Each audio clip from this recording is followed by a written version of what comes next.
Bismillahirrahmanirrahim. Assalamualaikum dan salam sejahtera kepada penonton di halaman Facebook GCRF Water Security Hub Malaysia Collaboratory. Sebelum kita bermula, saya perkenalkan diri saya, Dr. Zulfaqar Saadi berperanan sebagai moderator kita pada hari ini. Saya postdoktoral daripada Pusat Pelestarian Alam Sekitar dan Sumber Air IPASA, Universiti Teknologi Malaysia UTM Johor Bahru.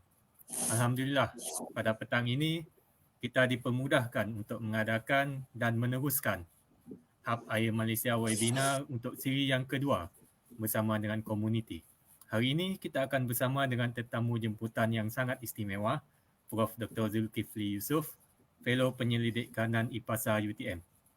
Tajuk Hub Air Malaysia webinar siri kedua kita pada hari ini ialah Cabaran Pengurusan Lembangan Sungai Bersepadu di Malaysia. Sebelum webinar ini bermula, jangan lupa untuk like halaman Facebook GCRF Water Security Hub Malaysia Collaboratory dan halaman Facebook Center for Environmental Sustainability and Water Security IPASA dan subscribe to YouTube channel IPASA UTM kerana kita akan mengadakan banyak lagi sesi webinar yang melibatkan perkongsian daripada penyelidik IPASA dan pihak berwajib mengenai Sungai Johor yang kita cintai ini. Untuk perhatian penonton juga, semasa sesi berlangsung, penonton boleh mengajukan soalan dan pandangan masing-masing di ruangan komen di halaman Facebook GCRF Water Security Hub Malaysia Collaboratory. Kita akan ajukan soalan secara rawak untuk dijawab oleh penceramah kita sebelum sesi berakhir. Tanpa melengahkan masa, saya menjemput penceramah kita, Prof. Dr. Zulkifli Yusof, Fellow Penyelidik Kanan IPASA UTM. Assalamualaikum Prof. Dipersilakan. Waalaikumsalam warahmatullahi wabarakatuh. Nampak ke slide ke belum? Okey, sekarang saya nak kena klik line basic pula. Nampak slide? Nampak. So, tapi saya punya slide ni nampak kecil. Nak buat? Buat slide share.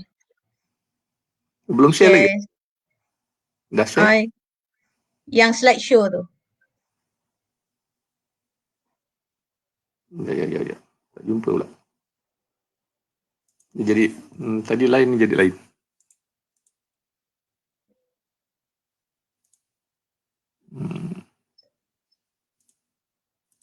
Yang button nombor 4. Ada bawah. Okey.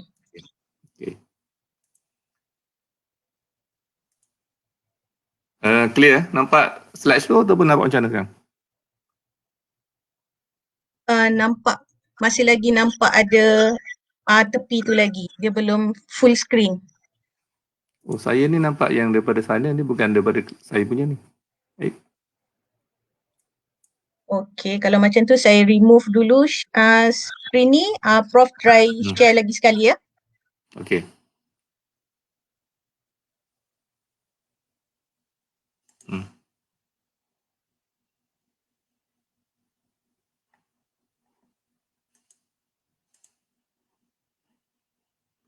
Dah ke Prof?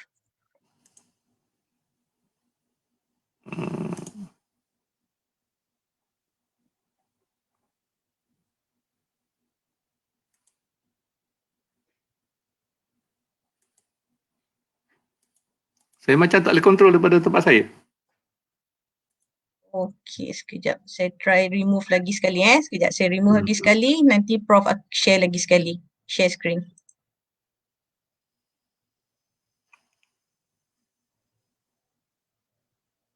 Okey, saya share sekarang. Okey.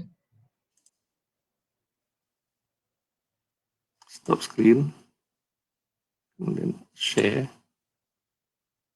Share. Video file ke? Patutnya. Share screen. Okey. Share screen. Okey. Application window. Window. Okey. Now dah okey. Boleh? Nampak? Okey. Okey, boleh. Okey. Assalamualaikum warahmatullahi wabarakatuh dan selamat tengah hari. Terima kasih kepada Dr. Zulfaqar dan Dr. Zaiha, juga kepada penganjur Pusat Pelestarian Alam Sekitar dan Security Air atau IPASA UTM. Hari ini saya diminta untuk bercakap tentang cabaran pengurusan lembangan sungai bersepadu di Malaysia.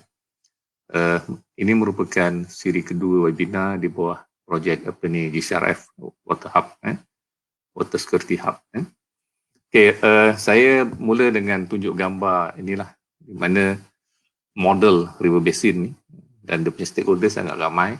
Expectation dia nampak sangat tinggi dan masing-masing melihat apa yang dia boleh benefit from the resources. Ada juga yang tengah fikir macam mana nak selesaikan masalah yang sangat complicated dan sebagainya. Jadi ini sebenarnya menunjukkan ragam betapa complicatednya isu pengurusan tadahan, walaupun nampak dia sebagai satu yang simple, tak ada high-end teknologi, tetapi dari segi pelaksanaan dia sangat complicated sebab dia sangat pelbagai dari segi pihak-pihak yang berkepentingan dalam sebuah tadahan atau lembangan. Saya nak mulakan perbincangan dengan pergi kepada konsep yang sangat dasar, yang basic, iaitu apakah itu catchment, what is a catchment ataupun watershed ataupun a basin. So basically kalau dalam hydrology dulu kita gunakan basin sebagai satu unit untuk kita buat analisis lah. Yang paling popular ialah bila kita buat water balance study, water balance equation, kita akan lihat berapa banyak air, berapa banyak evapotranspiration dan sebagainya. Jadi sebenarnya tadahan tu sebenarnya yang uniknya ialah kerana dia ditentukan berdasarkan kepada sepadan semula jadi ataupun kita panggil sebagai water divide. Water divide ni sebenarnya adalah titik-titik yang paling tinggi di sekeliling sistem sungai. Jadi we connect all the highest point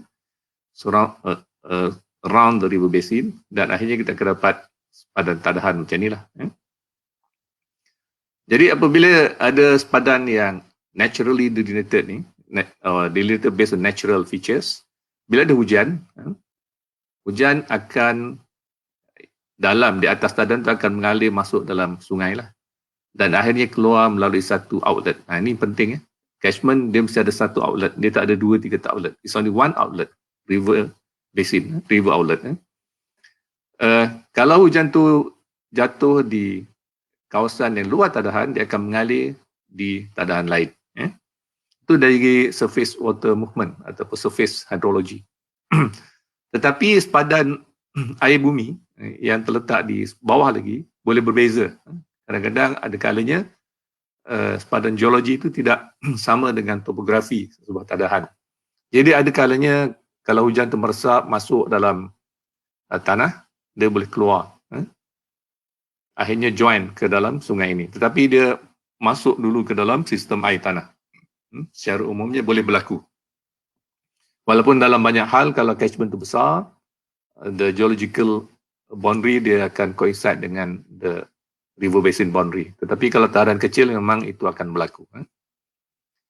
So bila saiznya kecil, ia mungkin mudah untuk kita buat analisis, tetapi bila saiznya besar, umpamanya lebih 100 km square, then a catchment is very suitable atau sangat sesuai untuk digunakan sebagai management unit as well. Jadi the catchment boleh digunakan sebagai satu platform yang sangat sesuai untuk mengurus sumber-sumber, terutama sumber air dan all the activities within the catchment. Itulah sebabnya kita sebut pengurusan tadahan atau lembangan secara bersepadu atau integrated river basin management. Ini contoh macam mana kita delineate the basin boundary. Umpamanya kalau kita nak start satu titik di sini, jadi kita akan lihat apakah titik-titik yang tertinggi sekali di sekelilingnya, dan kita connect all this and finally we can get one basin. Jadi banyak basin lah kita boleh tanda. Senang untuk kita membuat tadahan pada tadahan ni untuk kawasan yang tinggi di mana dia punya topografi itu jelas. Tapi bila kita cuba untuk tentukan sepadan tadahan di kawasan bandar, di kawasan hulu, guna hilir, kawasannya sangat landai selalunya, dan telah banyak perubahan dari segi aliran asal dengan man-made drain dan sebagainya. Penentuan sepadan tadahan di bahagian hilir yang landai selalunya sangat-sangat susah dan memerlukan pembuktian. Umpamanya semasa ada hujan, kita nak lihat ke mana aliran itu pergi, baru kita boleh tentukan mana yang pergi ke kiri atau ke kanan, dan kita boleh tentukan in between is actually the point that we should delineate untuk tentukan sepadan tadahan di bahagian hilir. Dalam konteks pengurusan, konsep tadahan ini sebenarnya adalah agak baru, tetapi yang lebih biasa di dalam konteks Malaysia dan banyak negara lain ialah pentadbiran berdasarkan kepada sepadan daerah atau sepadan pentadbiran, atau sepadan politik.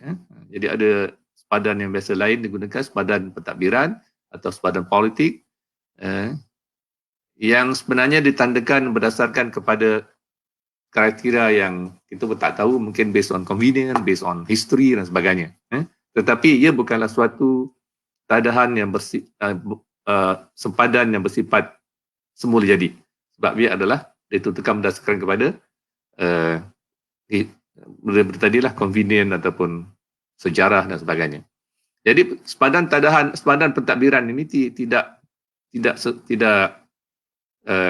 dapat mengambil kira proses aliran air, dan oleh itu sukar untuk memastikan bahawa sesuatu tadahan itu dapat diurus secara alami ataupun more environmentally friendly. Jadi kita ada dua sekarang dalam pentadbiran selalunya, ada sepadan daerah, dan yang kita nak bincang hari ini adalah sepadan tadahan, warna biru. Yang merah ni adalah sepadan pentadbiran. Di Malaysia, sebenarnya ada 189 tadahan yang saiznya lebih besar 80 km persegi. Ini lokasinya di semenanjung Malaysia, di Sarawak dan di Sabah. Ada 189 semuanya. Tadahan sungai dan keluasan lebih 80 km square. Di Semenanjung ada 74, Sabah 75, Sarawak 40. Kenapa Sarawak ni negeri besar, dia punya river basin tak banyak? Sebab dia punya river basin terus masuk ke dalam sungai.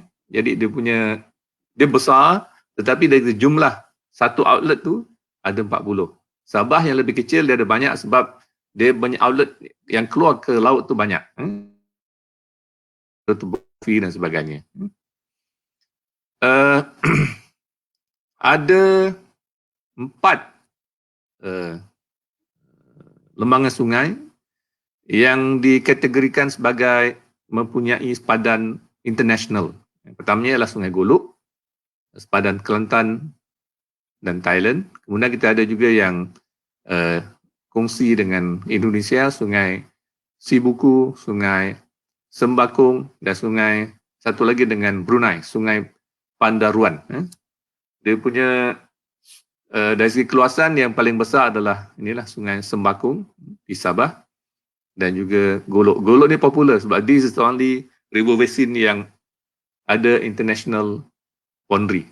Yang lain-lain tu dalam state. Dan ada sebanyak 16 river basin yang actually across the state, yang sepadannya adalah dalam negeri yang berbeza.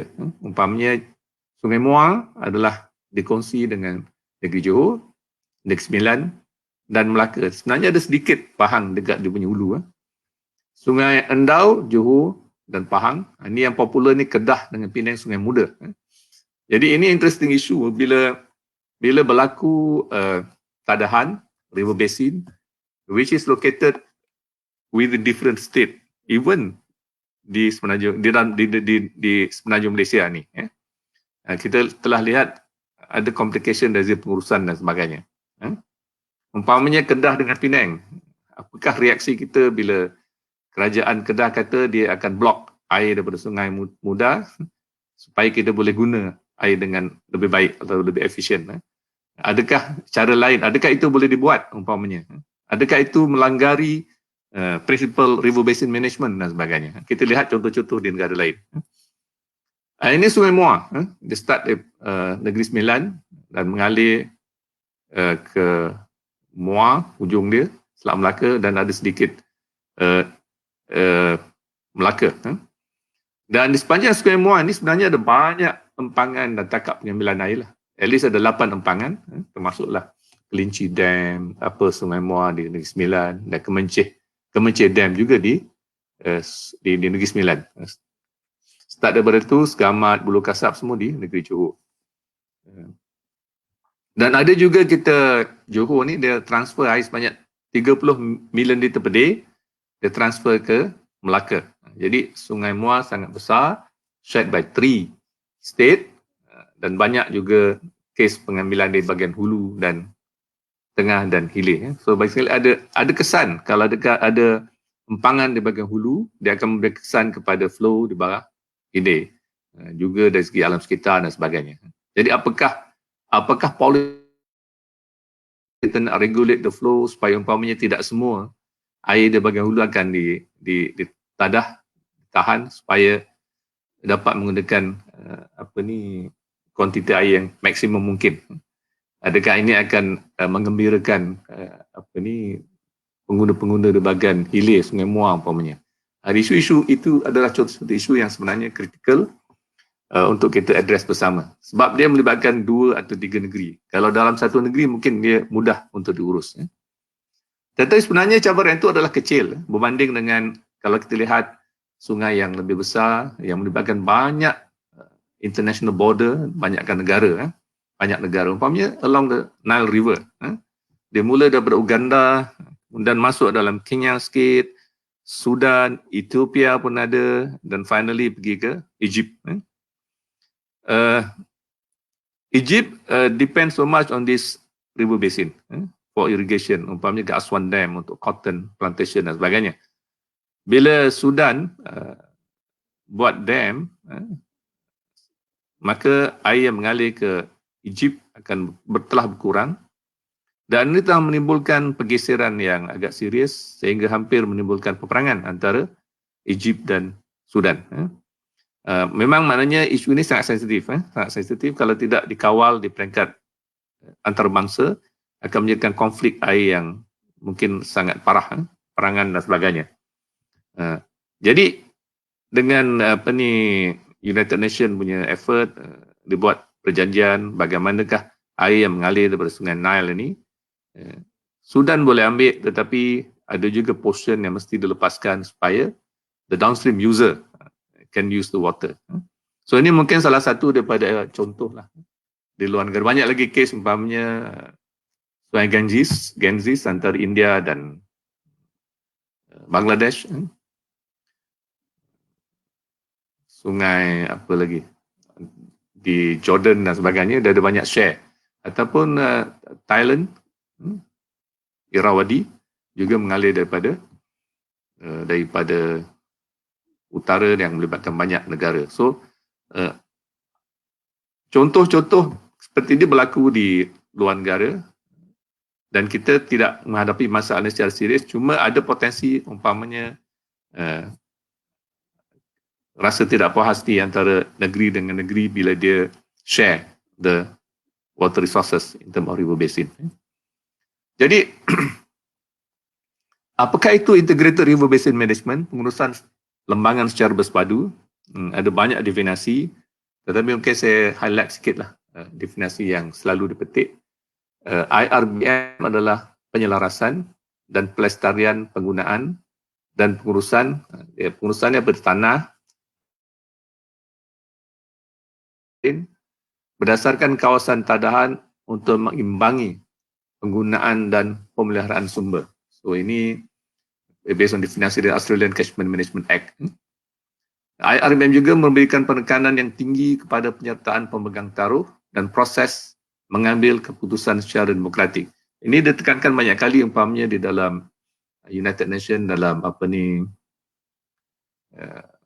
World Summit di Rio de Janeiro umpamanya menekankan bahawa democratic decision is very important. Maknanya the decision atau keputusan yang baik mestilah melibatkan pengguna, orang ramai dan mestilah dibuat secara demokratik. Satu definisi yang agak menarik oleh Murray-Darling Basin Committee ialah IRBM adalah satu proses di mana orang ramai dapat membangunkan visi. Ini sangat penting sebab the visi is developed by the community, by the people, bukannya oleh satu dua agensi kerajaan. Bersetuju dengan nilai dan kelakuan bersama. Ini pun cantik, maknanya apa yang kita nak buat tu mesti ada bersama. Nilainya apa, dan sedar kalau orang buat macam ni, the impact will be actually on us. Mereka akan sama-sama memberi kesan. Membuat keputusan maklum dan bertindak bersama untuk menguruskan sumber semula jadi di kawasan tadahan mereka.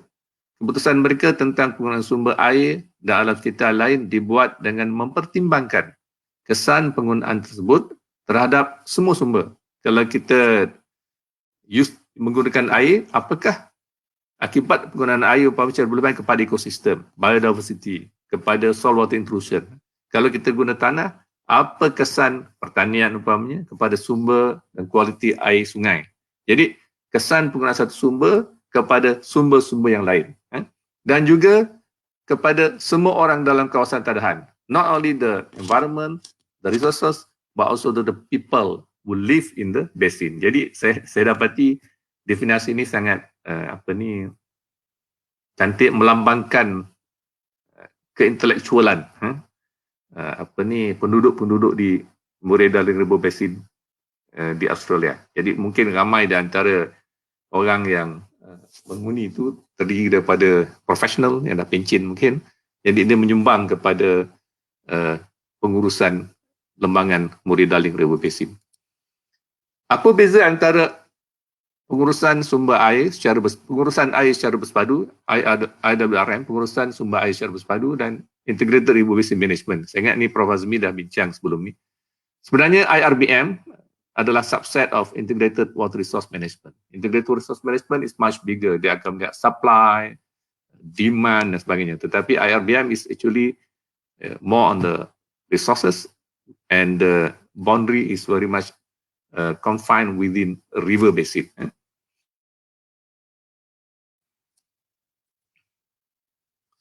Dan kepentingan tentang Integrated River Basin Management ini telah disebut dalam Agenda 21 dalam World Water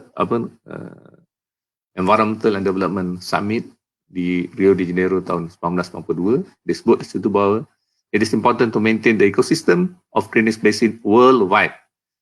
Malah sekarang ni kita dapat ada satu organisasi yang memang dia popularkan all the water resources. Water and other resources must be managed based on river basin approach. Maknanya semua pengurusan mestilah dilakukan berdasarkan kepada pengurusan lembangan. In fact, kalau kita lihat kepada SDG, terutama SDG 6, untuk mencapai all the target, it is very important to realize that in relation to integrated river basin management. Di Malaysia pun sebenarnya ada banyak inisiatif ini, dan saya ingat inisiatif awalnya bermula daripada tahun 1990 dulu. Ketika saya masih muda dan baru bekerja. Dan people especially the Department of Irrigation Drainage, JPS, telah mempopularkan konsep Integrated River Basin Management. Ada banyak kemajuan tetapi mungkin tidak lagi sampai kepada peringkat yang boleh kita banggakan. Jadi sebenarnya kenapa kita perlu gunakan IRBM? Kenapa kita tak terus gunakan sepadan daerah dan sebagainya, atau sepadan negeri sebagai pengurusan? Ada beberapa faedah jika kita boleh mengurus air dan sumber berdasarkan kepada pengurusan tadahan. Pertama ialah if we manage based on the catchment provide a natural boundary of water divide. Jadi sepadan pengurusan itu ditentukan oleh ciri-ciri semula jadi, iaitu pematang air. Jadi dengan itu air akan bergerak mengikut secara semula jadi berdasarkan kepada gravity dan sebagainya, dan the boundary is clearly identified. Kalau kita menggunakan river basin, then this provide opportunity to work with nature. Kita boleh berurusan dengan resources secara alami, kerana dia mengambil kira kitaran hidrologi dan juga laluan air secara semula jadi. Jadi dalam pengurusan ini kita dah identify the boundary, Dan kita juga tahu all the water will move naturally finally to the river. Jadi semua air dan apa-apa saja yang dibawa oleh air semasa dia mengalir sebenarnya adalah sumber daripada dalam tadahan itu sendiri. Kalau banjir umpamanya, air hujan jadi run off dan jadi banjir. Jadi banjir di bahagian muara itu adalah oleh permukaan dalam tadahan itu. Ini penting sebab ada semacam kekeliruan. Umpamanya semasa banjir di Kelantan bawah ni dan juga dulu tahun 2012 sebagainya. Banyak kali tanya soalan, adakah banjir ini disebabkan oleh air daripada Sungai Terengganu? Bahawa ni dikatakan, adakah air disebabkan oleh air daripada Sungai Pahang melempah atau melempah ke Sungai Kelantan. Jadi sebenarnya sangat susah untuk kita imagine macam mana air boleh melompat daripada satu tadahan ke satu tadahan. Tentu masih ada lagi pandangan yang agak keliru dari segi ini.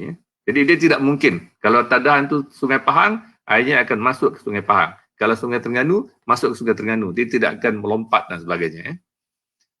Ketiganya, kalau kita mengurus air secara platform river basin, kita akan dapat mengurus pencemaran secara lebih baik. Satu daripadanya ialah konsep polluters pay principle. Siapa yang mencemar kena bayar. Dan dengan untuk melaksanakan itu, kita kena faham apa itu total maximum daily load. Dan ini hanya boleh ditentukan jika kita mengurus air dan mengurus pencemaran itu berdasarkan pada satu lembangan. Dengan adanya lembangan, kita boleh tahu betul-betul berapa sos daripada sub lembangan ini, B, C dan D, dan akhirnya berapakah jumlah beban yang sampai di bahagian muara ataupun di titik-titik yang kita ingin mengkaji ataupun ingin memperbaiki kualiti air. Kalau kita gunakan sempadan daerah untuk mengurus, ini tidak boleh berlaku sebab daerah A akan mengurus kawasannya tetapi sumber pencemaran itu akan mengalir ke tempat-tempat yang lain. Jadi tidak boleh kita confine the flow to within one unit of area. Keempat, when we talk about water and we can identify the catchment boundary clearly, then water become a unifying factor and create sense of belonging. Jadi, kalau kita faham ini, ada opportunity untuk kita tubuhkan kelab mempunyai kelab urusan air Sungai Skudai katakan. So basically, we can clearly identify the boundary and the territory that we work. Also, we know exactly where and how the processes and the pollution move into the river. Kita tak boleh buat ni berdasarkan kata-kata kelab pengurusan air daerah MUA katakan. Tidak, because the boundary is not coincide with the natural boundary. The water movement is not coincide with the boundary of the management. Jadi hanya boleh berlaku jika kita mengurus perkara ini berdasarkan pada satu tadahan. Kelima, provide a stronger collaboration with stakeholder. We know the boundary. We know that all the activities within the catchment will finally contribute to pollution dan sebagainya, akan menyebabkan impact di badan sungai. Jadi kita rasa kebersamaan bertanggungjawab untuk mengurus sumber air. Kalau air itu tercemar, maknanya puncanya mesti berada dalam tadahan. Dia bukan daripada tadahan lain.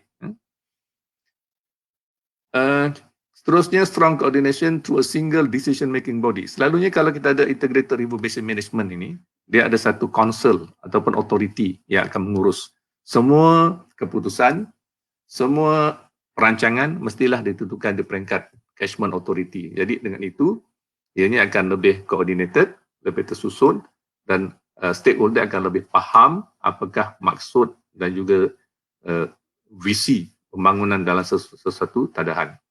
Seterusnya, increase resources efficiency through sharing. Kan? Kalau kita ada 4-5 daerah dalam satu lembangan, we can always share the resources.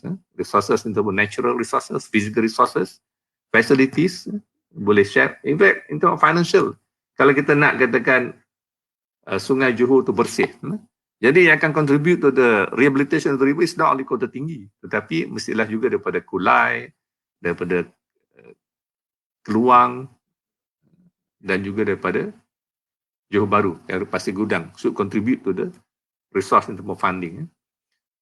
Yang akhirnya ialah ecosystem approach for socio-economic and resource management. Satu lagi, oleh kerana dah berawal we identify that water is important vektor untuk pengangkutan berbagai-bagai bahan dan pencemaran, dan juga kalau kita melakukan aktiviti dalam keadaan akan ada kesan. Jadi that provide us to manage the resources based on ecosystem approach rather than based on the other concept like physical boundary dan sebagainya, ataupun management boundary. Okay.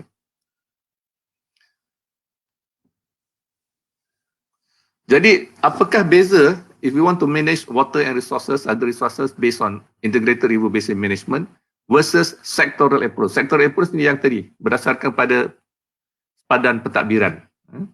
Apa beza dia?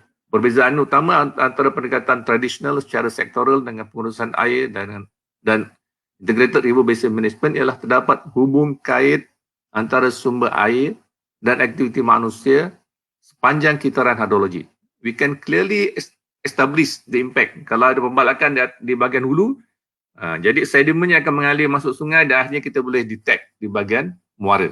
Dan kita boleh trace siapa sebenarnya yang buat land clearing dan sebagainya. Dan ini membolehkan isu-isu ekologi dan sosioekonomi dipertimbangkan dalam pendekatan secara ekosistem. So, maknanya within the ecosystem boundary tadi, the river basin, dan everything can be connected dan can be easily solved because we can quantify, we can model dan sebagainya. Okay. When we talk apa yang sebenarnya kita nak integratekan, apa yang perlu diintegratekan. Jadi ada 4 elemen asas yang perlu disepadukan. Pertamanya adalah the physical system and structure. Kedua, the spatial and temporal. Ketiga, the professional. Dan keempat, policy and legal. Kita pergi detail sikit kepada benda ni. The system and structure. And the structure. Ini termasuklah perancangan pengurusan guna tanah, air dan sebagainya. Kawalan struktur dan bukan struktur. Kalau pengurusan banjir, we have to consider both. Engineering approach dan engineering approach. The institution, mana agensi yang terlibat dalam pengurusan air, pengurusan banjir dan sebagainya. Kemudian the professional, satu lagi yang kedua, professional. Ini pun penting sebab water become so complicated. Kalau dulu mengurus air ni simple. Selagi orang dapat air itu bersih dah, cukup. But now when people are talking about apa kesan pengambilan air berlebihan dengan membuat dam dan sebagainya kepada the ecology, kepada the biodiversity dan sebagainya, ekosistem. Kalau kita buat dam, kita ambil banyak sangat air, then maybe the ecosystem downstream will be affected. Akan ada penerobosan air laut dan akan menyebabkan kawasan pertanian akan menjadi terjejas dari segi hasil dan sebagainya. Jadi people are now aware the impact of water use kepada banyak banyak sektor dalam tadahan. Jadi kita tidak boleh menghadkan urusan air ini kepada, kalau dulu kalau kata Jabatan Perkara Air itu memang dominated by civil engineer.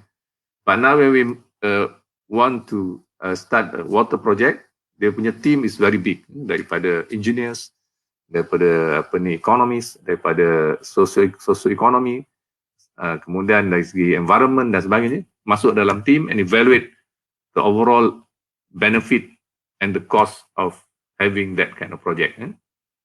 Dan agensi-agensi pun bekerjasama supaya kita boleh dapat integrate the strength dan juga dapat membuat perancangan dan penyelesaian yang baik. Dari segi polisi dan perundangan, ini pun penting juga. Polisi dan perundangan mestilah sesuatu yang menyeluruh, merangkumi semua aspek.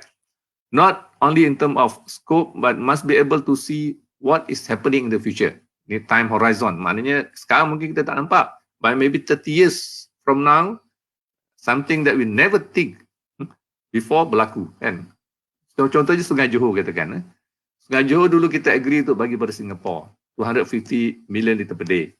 At that time, maybe we don't think that Johor, Pengerang dan sebagainya akan develop seperti sekarang ini.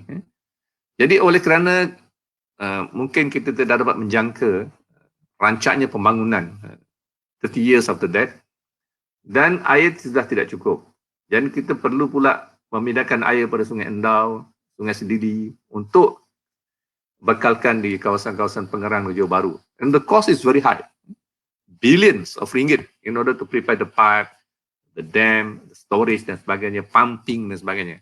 So the cost to supply water, which is more distant source daripada Endau dan sebagainya, adalah sangat mahal berbanding dengan kalau kita dapat air daripada Sungai Johor, which is closer to the target user. Jadi, maybe some benefit yang kita dapat daripada Singapura, maaf ya saya cakap macam ni, adalah jauh lebih kecil berbanding dengan kos yang kita tertampung untuk mendapatkan jumlah air yang diperlukan di kawasan tersebut. Ini adalah mungkin gambaran bagaimanakah planning masa depan tu mesti mengambil kira keadaan akan datang supaya kita tidak ada dipanggil foregone cost. Kita ada source, kita ada resources, but we cannot use because it's already committed for other thing.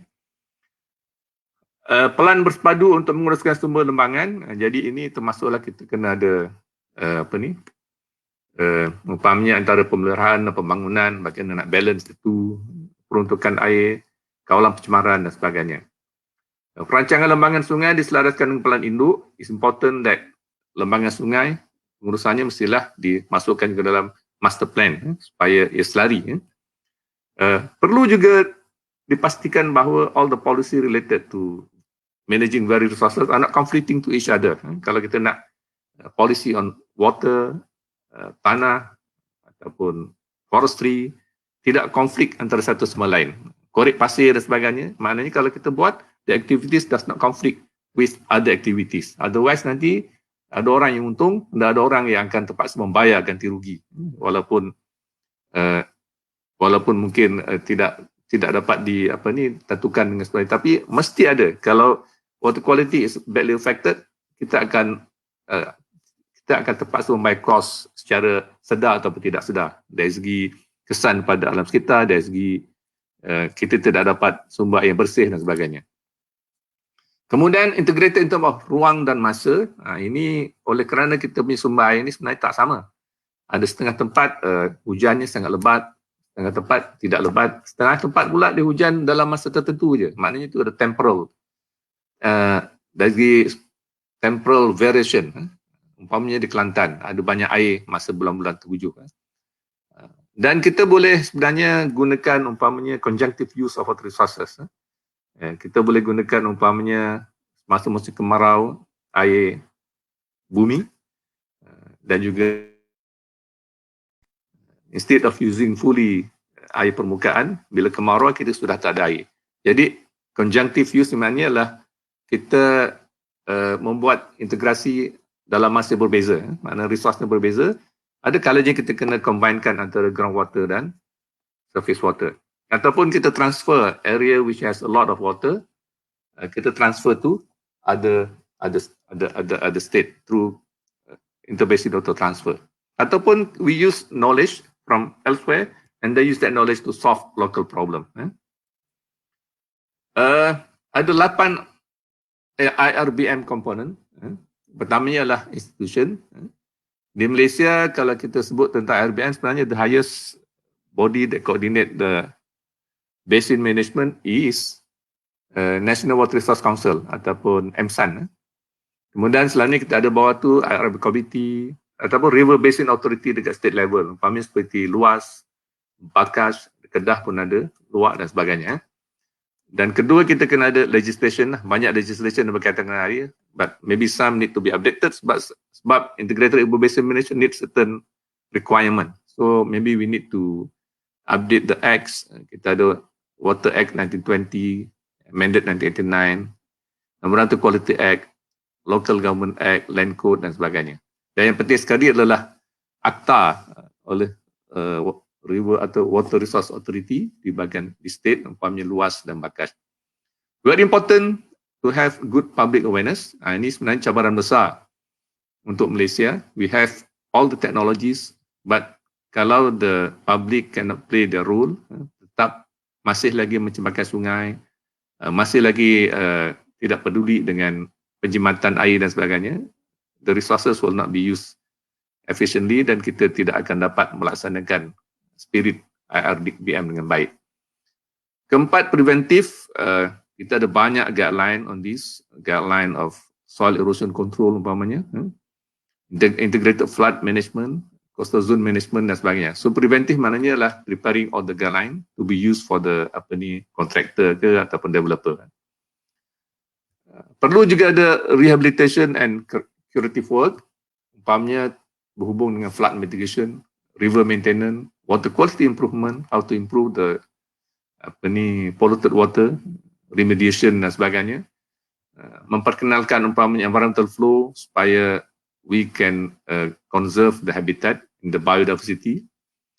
Number 6 is planning, IRBM plan.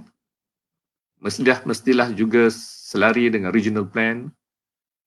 Kita ada juga river basin information system, IRBM blueprint dan juga NAWAP oleh DID. So ini sebenarnya adalah sangat-sangat membantu dalam melaksanakan integrated river basin management.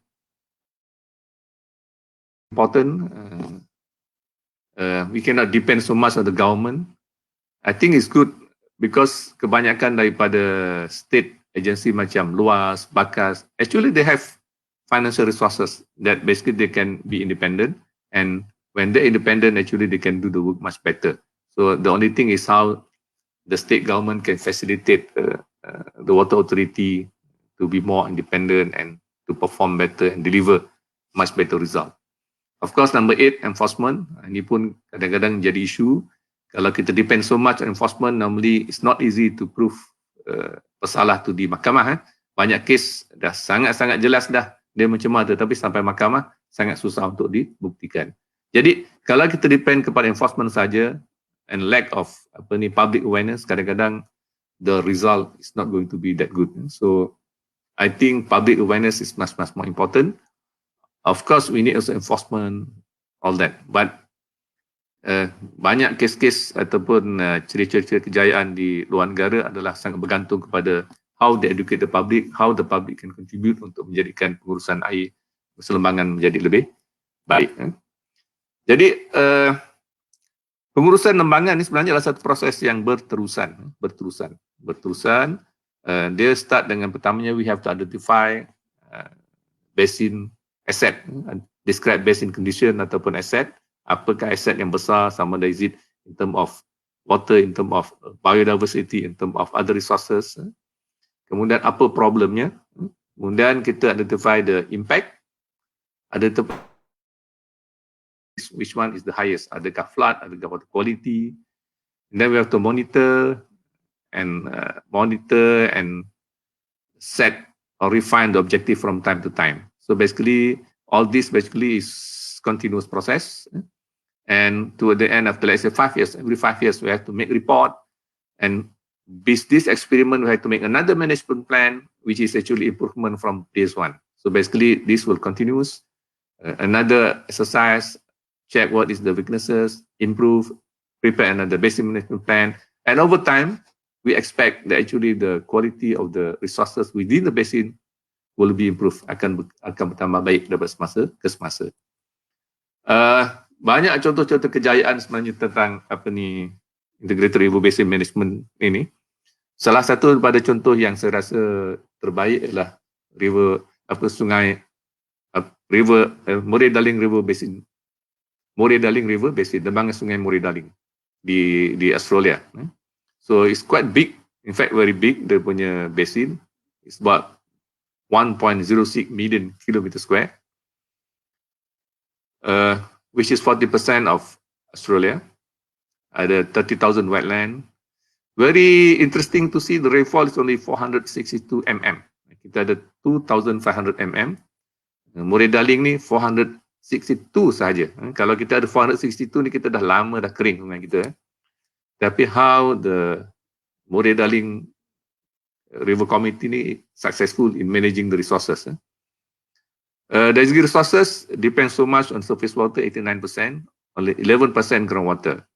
Water supply is for individual, 80% for environment, and 2% for urban system. So basically, they actually use a lot of innovative way. Umpamanya for each farmer they specify what is the amount of water that they can use. If they exceed that limit, they have to pay something to the authority because water is so scarce. So basically, not only the water need for irrigation, tetapi untuk bermacam-macam tujuan, termasuklah untuk tujuan ekosistem dan conservation of the habitat. So basically sangat berjaya sehingga dan banyak maknanya berjaya untuk mengurangkan kesan daripada jumlah sumber air yang sedikit ini, dan sangat juga dari segi ekonomi sangat besar. Umpamanya 8 billion tourism money, 24 billion agriculture, and ada 16 international recognized protected wetland. So maknanya this area is actually internationally recognized as well managed ecosystem, especially the wetland. Okay. Dari segi structure dia pun sangat bagus. Pertama, the highest Sokas Chat Council melibatkan banyak lagi daerah di Murray-Darling tu, termasuklah New South Wales, Victoria dan sebagainya. So they have meeting regularly.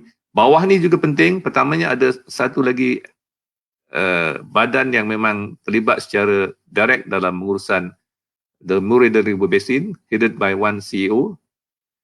Dialah yang akan menentukan pembangunan dan sebagainya dalam Murray-Darling. Tetapi all the input is really given from this the Basin Officer Committee. Dia akan bincang various issue and then bagi feedback, advice. Ada satu lagi komiti ni, committee for the community within the basin. So banyak besar apa issue actually faced by the community, dan mereka sebenarnya bagi advice direct kepada Ministerial Council. Dia tak bagi advice kepada Basin Officer Committee. Tapi akhirnya akan sampai balik kepada, dia akan bagi input kepada Murray-Darling Basin Authority, dan di sini akan berlaku negotiation, perbincangan dan sebagainya. So basically you can see the arrow, ada advice, ada consult, ada direct. Kalau atas ni dia akan direct lah kan. Tapi yang atas, yang bawah ke atas recommend, yang sini akan direct. Yang ini sebenarnya akan lihat kepada policy, direction dan sebagainya. Begitu je dengan yang ini, tetapi dekat peringkat local government. So basically this is nice in terms of structure.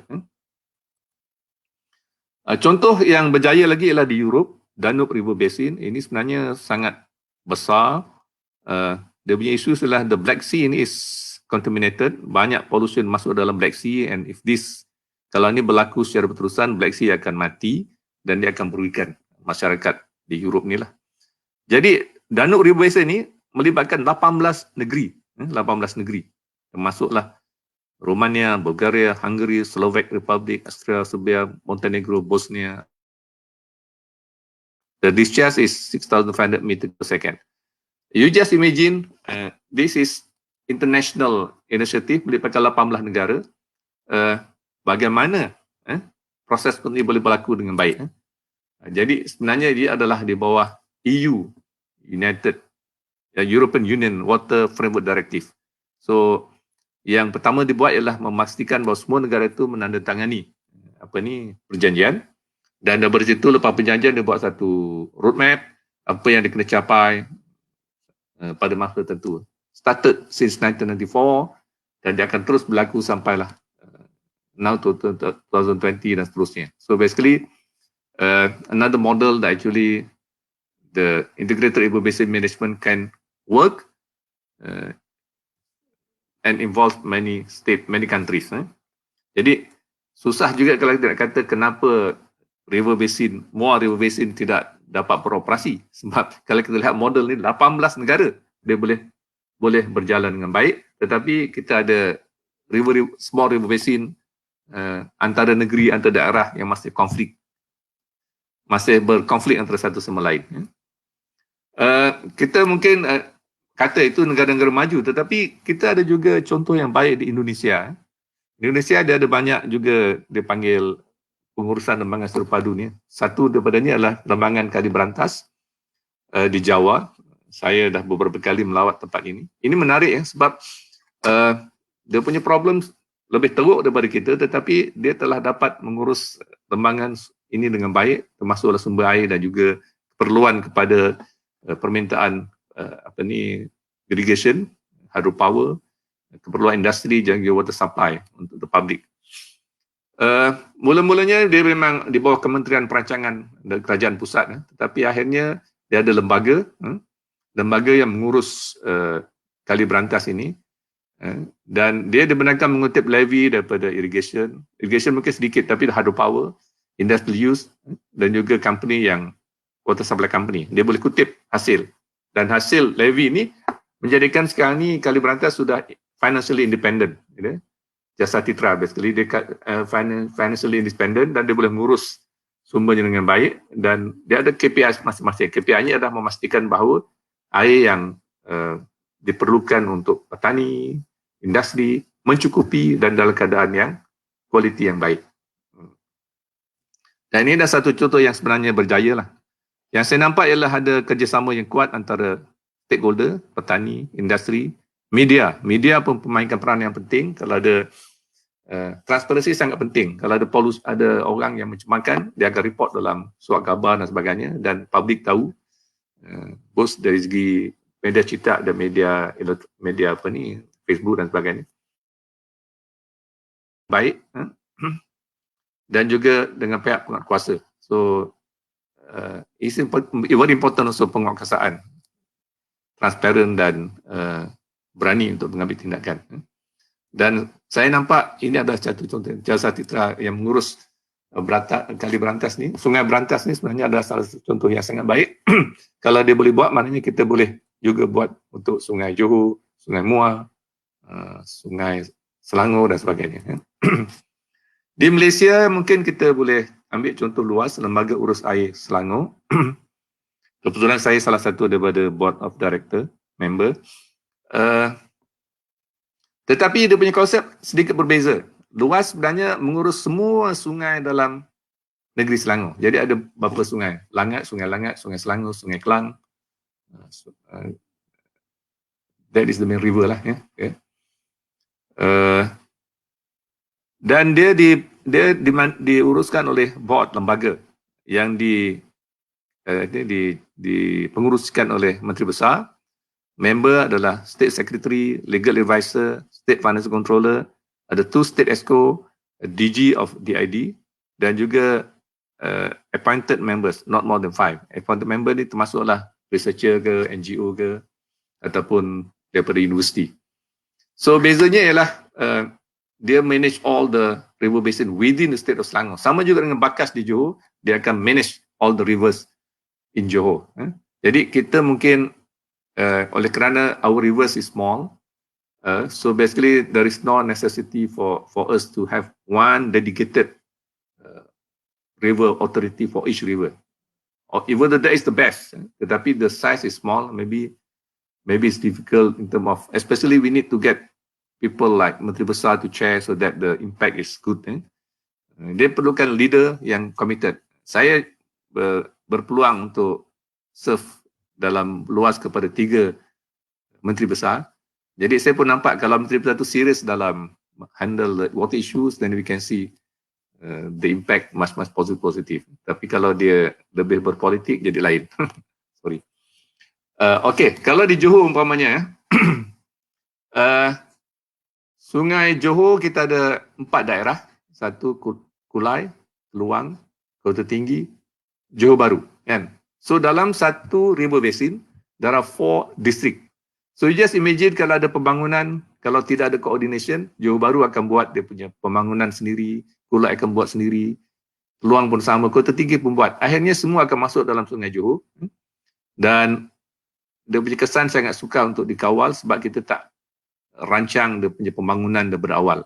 So ideally kita kena takbir ikut catchment boundary, but this is not going to happen. Masuk dalam satu pentadbiran baru di bawah umpamanya Sungai Johor River Basin, begitu je dengan Keluang dan Johor Bahru. Itu tidak mungkin berlaku. Tetapi kita boleh set up satu River Basin Authority which members comprises of Keluang District Office, Kulai, Kota Tinggi dan Johor Bahru, and they meet regularly in planning and also carrying out development within the river basin. Of course, this is the local level. Finally, what I think is that all this river basin must report to the Menteri Besar, so that dia punya authority tu lebih besar. Dan bila Menteri Besar chair, then I think the impact will be much bigger. Of course, macam Sungai Muar, we have to manage differently because that involves 3 different states. So maybe there is one committee at national level, and then maybe the higher level should be under MSAN. MSAN, Majlis Sumber Air Negara, chaired by Deputy Prime Minister, should be getting feedback. What is the development what is the progress in river basin involving more than one state. Itu saya rasa tak berapa berlaku lagi. Di Malaysia banyak lagi kepada based on state river basin authority. So basically I have discussed the component in the IRBM. Apakah dia punya problem? Problemnya ialah ini saya sempat listkan berbagai case study untuk berbagai river basin authority. 1, 2, 3, 4, 5, 6, 7, 8 ada di Moridaling, ada di Spain, Colombia, Indonesia, Brazil dan sebagainya. Kita lihat juga dia punya kriteria yang akan ianya berjaya atau tidak. Kebanyakannya mengatakan bahawa pengaruh organisasi supra, maknanya supra national authority sangat penting. Ini memang semuanya menyatakan bahawa itu sangat penting. Direktif daripada central untuk mengatakan yes, you have to do this, sangat penting. Selain daripada itu, ini faktor yang menyebabkan dia terpaksa buat ialah keadaan masalah sumber air yang teruk. Ini juga menyebabkan mereka tidak ada pilihan selain daripada akhirnya mereka terpaksa membuat satu perancangan yang lebih integrated, bersepadu berdasarkan kepada pengurusan lembangan. So ini yang kedua. Selain daripada itu, masyarakat juga sangat penting sebagai watchdog. Masyarakat penting sebab mereka jadi sebagai watchdog.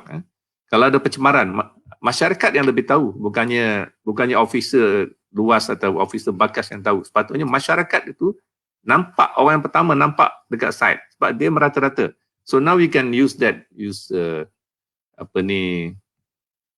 Facebook dan sebagainya untuk report benda ni dan ditangani dengan lebih cepat dan mudah. Kemudian so kita lihat ini kebanyakannya adalah jadi antara yang menjadi faktor ialah sokongan kerajaan pusat, need local champion. This is also very important. Kalau ada champion sama ada NGO dan sebagainya dalam sesuatu tadahan, itu sebenarnya akan memberikan kesan yang sangat positif kepada pengurusan sumber air. Jadi dia juga akan membantu bagi idea, identify the issue. Kalau ada isu, apa isu yang sebenarnya komuniti menghadapi dan bagaimana cara menyelesaikannya. Pusat, kemudian reformasi lembangan yang saling dikendaki, bottom up. Ini juga penting sebab kalau terlalu top down, maybe support daripada rakyat dan masyarakat tidak begitu baik. Okay, so that is basically some of the factor yang penting dalam pengurusan lembangan. Jadi dia punya masalah, balik kepada tajuk yang daripada ni saya tak bincang sebenarnya. Masalahnya lah sebenarnya kita tidak dapat mencapai all the component itu dengan baik. Kita ada institution ada, legislation ada, tetapi kita punya legislation mungkin kena lihat balik macam nak integrate benda tu. Public awareness kita masih lacking, tak ramai yang betul-betul rasa perlu terlibat dalam IRBM. Finance pun setengah state tidak boleh independent, masih lagi bergantung sangat kepada kerajaan negeri. Planning integrated sekarang dah bermula dengan baik, tapi we have to get right information from the public, from the study, so that input tu betul. So maknanya dari segi problemnya ialah sama ada kita boleh memenuhi all the 8 component which is required under the IRBM ataupun tidak. Selain daripada the need to have a local champion, yang saya nampak lah, saya rasa local champion, local leader sangat penting, dan juga peranan pengurusi lembaga itu sendiri sangat penting sebab regular meeting, regular checking sangat-sangat penting untuk memastikan bahawa kemajuan IRBM itu boleh dicapai. Jadi sebagai kesimpulannya sebenarnya IRBM ini bukanlah suatu yang sangat technical, dia bukannya rocket science, dia lebih kepada koordinasi. Dia lebih kepada human factor, lebih kepada management. Dan saya lihat ini adalah langkah yang perlu kita ambil in the future kalau kita nak melihat pengurusan air akan dibuat secara lebih baik, secara bersepadu dan dapat menangani berbagai isu dalam tadahan, terutama yang berkaitan dengan aktiviti manusia dalam tadahan, yang juga berkaitan dengan apakah kesan aktiviti hiliran kepada kualiti air atau impact di bawah, di bahagian, saya terbalik, apakah aktiviti di bahagian hulu kesannya kepada sumber di bahagian hilir. Dan saya ulangi lagi, antara cabarannya ialah we need strong ASEAN ni. Kalau tak ada political will, selalunya kita tak macam tak dipaksa buat. I think for ASEAN we need that, I think. Macam contohnya Lee Kuan Yew, dia nak rehabilitate sungai di Singapura. Dia ada very strong political will and dia mahu benda tu berjaya dan akhirnya Singapura menjadi antara model yang terbaik dalam pengurusan sungai. Okey, saya rasa itu saja pembentangan saya. Mudah-mudahan ada manfaatnya. Saya kembalikan kepada Dr. Zul.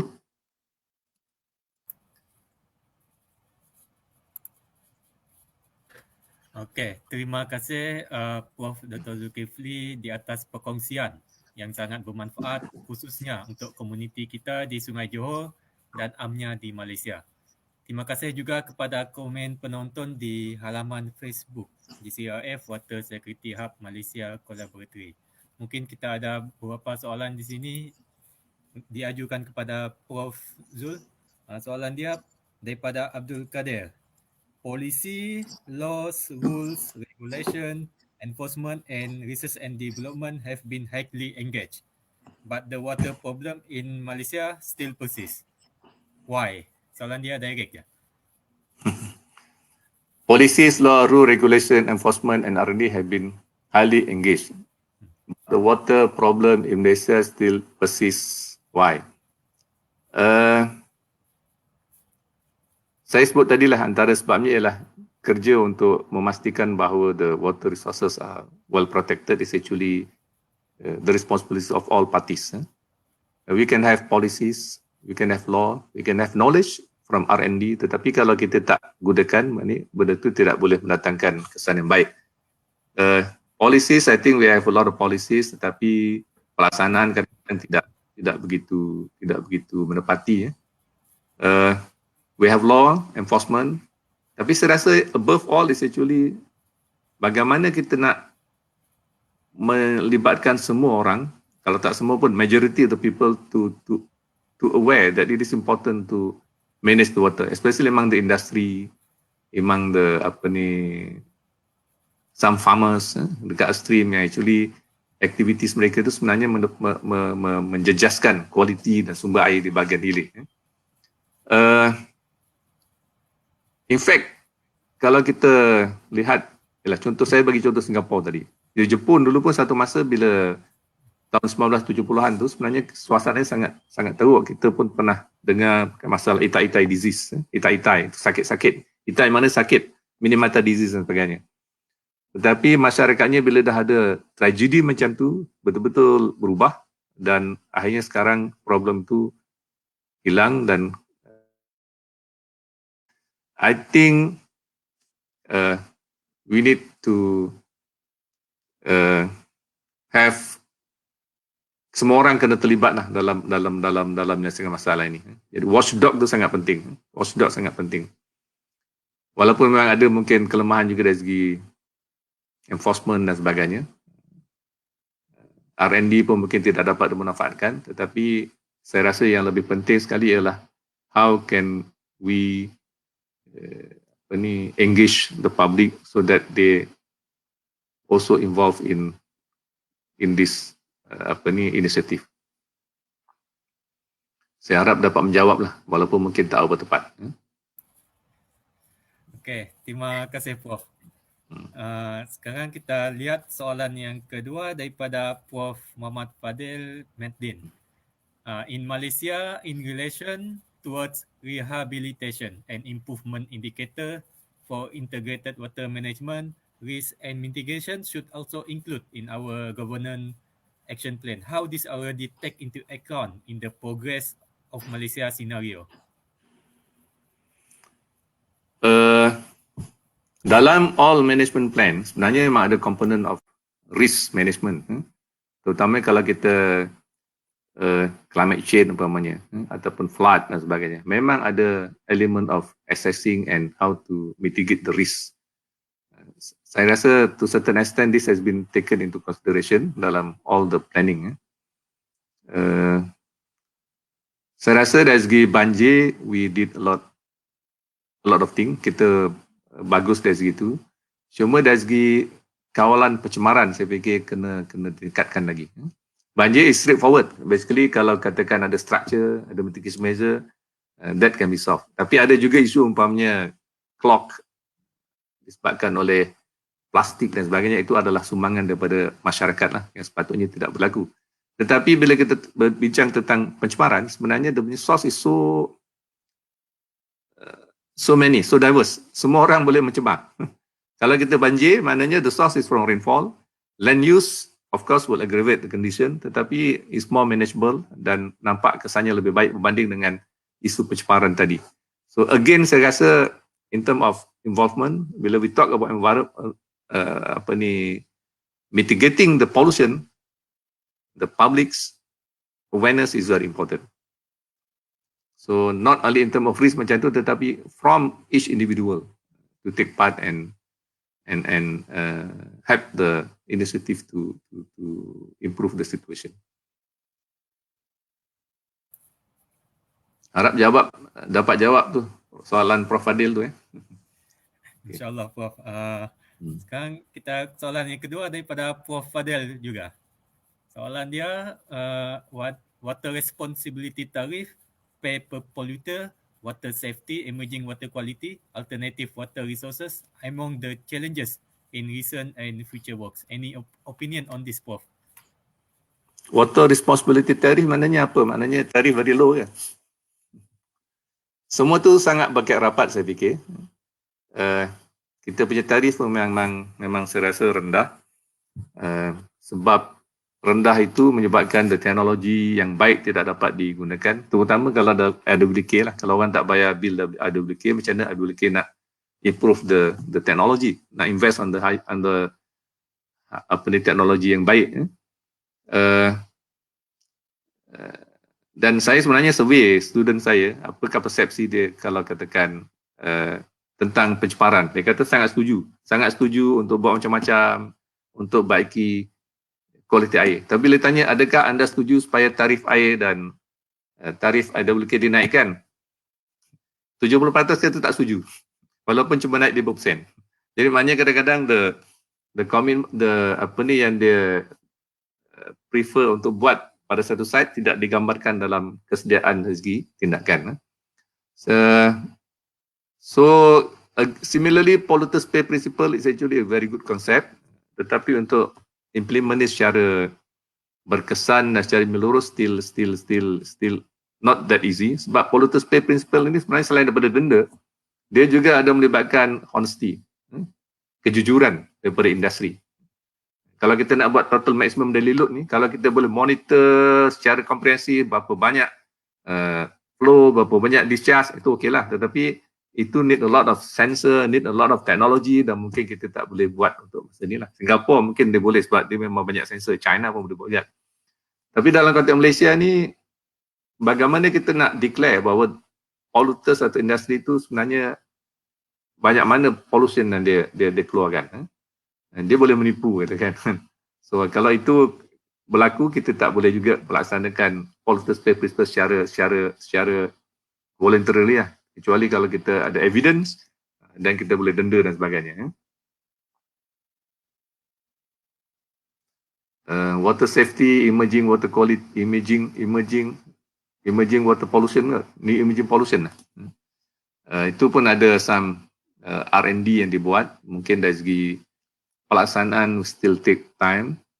Alternative water resources are among the challenges in, yes, I agree, kita depend so much on surface water, 99% or maybe 98% of our water supply come from surface water.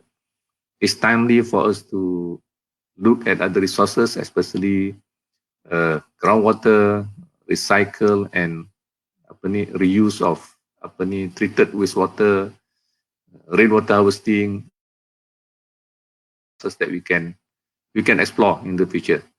Sebenarnya saya pun kadang-kadang tak boleh nak imagine kenapa susah sangat implement rainwater harvesting kan. The policy is there, guideline is there. Tapi mungkin ada faktor umpamanya tarif yang rendah menyebabkan the industry tak boleh nak invest.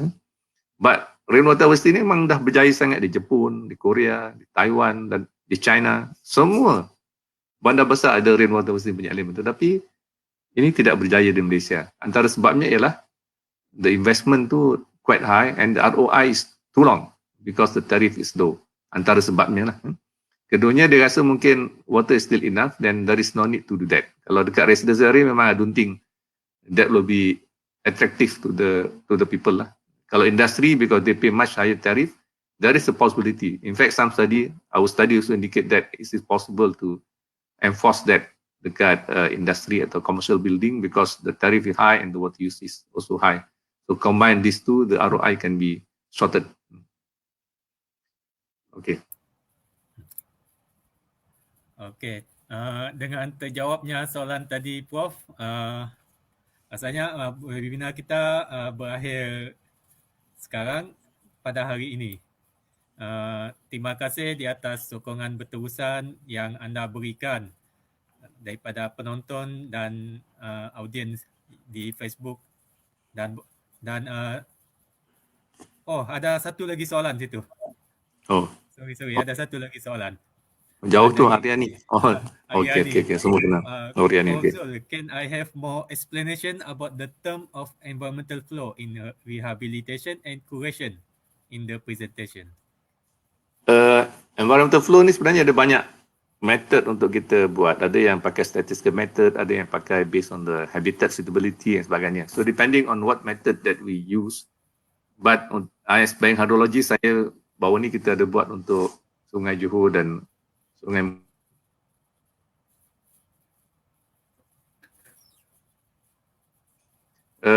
it is different from the flow maintenance which is based on the fixed percentage like 10% of the base flow. Itu kaedah yang dululah.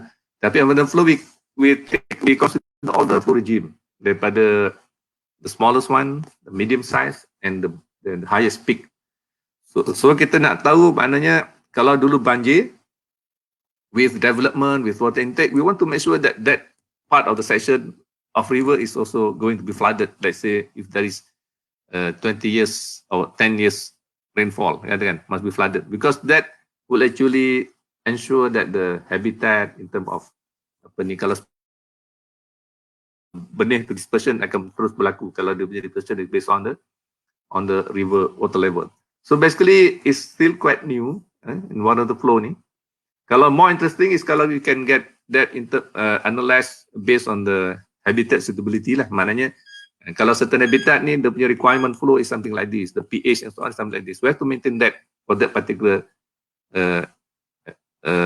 species. So ada banyak kaedah, but we are still testing the method basically in Malaysia. Some studies in China is very advanced in terms of environmental flow. Then they include both hydrological method as well as the habitat suitability method. So I think it's actually, I would say in Malaysia this is still a very good topic to be ventured for research as well as for PhD research, environmental flow, to replace the simple way of determining the low flow maintenance based on the fixed value of base flow. Maybe not suitable for all habitat and ecosystem. Thank you. Okay, thank you Prof. Nampaknya masih ada ruang untuk sesiapa untuk membuat PhD dalam environmental flow di Malaysia ni. Okay, Dengan itu berakhirnya webinar kita pada hari ini. Terima kasih di atas sokongan anda dan insya-Allah jumpa lagi di sesi webinar yang akan datang. Okay, Assalamualaikum warahmatullahi wabarakatuh dan selamat petang. Okey. Terima kasih. Assalamualaikum. Okay.